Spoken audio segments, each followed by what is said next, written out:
Finally, at long last, some damn good news. So the Saints just signed Justin Reid, safety out from the Kansas City Chiefs. He's only 28, so he's not yet washed.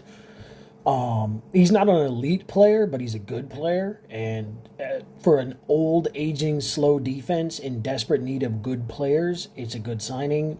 Did you pay, I don't know, more than you would like to pay Justin Reid in a vacuum? Probably.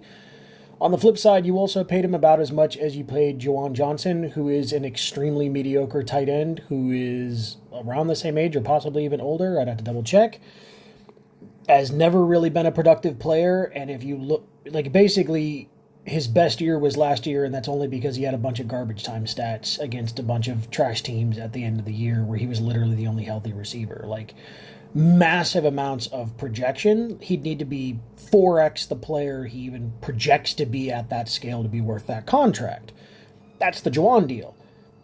For Reid, it's still a pretty fair contract, and safety is a massive hole for this team. Now, here's the really funny part. So Justin Reid replaced Tyrann Mathieu in Kansas City. Tyrann just restructured his deal, has a playing time-based deal. Justin Reid just signed here. The Saints could do the funniest thing and have Sugar Possum get replaced by the same guy twice. Just saying. But no, this one's actually like legitimately a good deal. Look, go sign Becton, like legitimate address guard. Their biggest hole on the offensive line is guard. Left and right both suck. You need to address one of them before the draft. You go sign a guard, and the car restructure is still pretty stupid.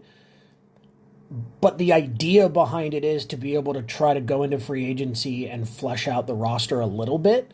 And bringing in Reid and bringing in a guy like Becton, you're moving on that path. You're bringing in guys who weren't here last year, who weren't bums, like a lot of the guys they've re-signed so far, minus Chase Young. That one I didn't have a problem with.